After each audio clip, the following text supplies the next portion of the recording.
Language is a tool with which we communicate with each other and understand the world. It can foster empathy and inclusion, or it can be wielded as a tool of oppression and dehumanization. In short, words matter. The terms we use to describe ourselves and each other both reflect and shape our identities and our place in the world. As a scholar of the queer past, terminology related to people that we today call members of the LGBTQ community is a professional matter for me. As a gay man, though, it's also personal. Language is constantly evolving. People whom mainstream society has marginalized because of their sexuality or gender expression have always developed lingo and terms to describe themselves. Those terms are rooted in specific historical contexts and may have different meanings at different points in time, or even mean different things at the same time, but to different people. Recently, there has been a blossoming of terms as language begins to reflect and name the myriad of sexual identities that humans experience, including gay, lesbian, bi, asexual, pansexual, and many others.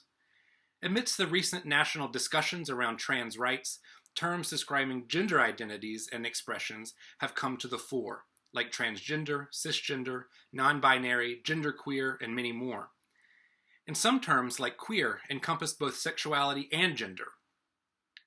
The question of how to talk about people in the past who lived long before certain identities or labels existed is one that scholars and educators have discussed for a long time. In fact, it's part of the profession. In academic contexts, scholars often use historically specific terminology when writing for other scholars, even when that terminology may be problematic outside of an academic context today. The specificity of language provides nuance and greater understanding of past ways of being human. Educators, students, or audiences, however, often come from diverse experiences with varying levels of background knowledge.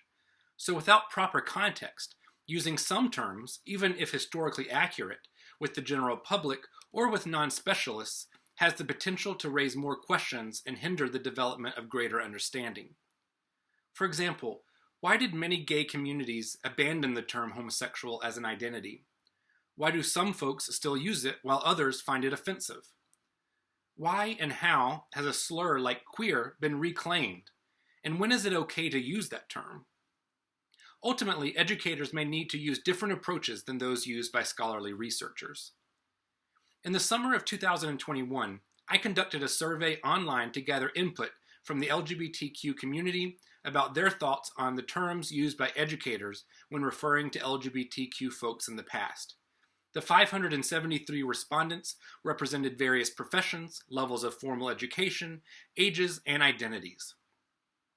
The resulting report is meant to offer guidance not for academics conducting scholarship, but for educators who are teaching lessons, writing essays or books, or museum professionals creating exhibits or resources about LGBTQ people. I'll wrap up with this. As I was going through the incredibly rich and enlightening data, I was struck by the empathy that shone through the responses. About 10% of respondents were straight. The vast majority of those straight respondents reported that their uncertainty about LGBTQ terminology had caused them, at least at once in their life, to avoid engaging in discussions with or about the LGBTQ community because they didn't want to inadvertently offend anyone.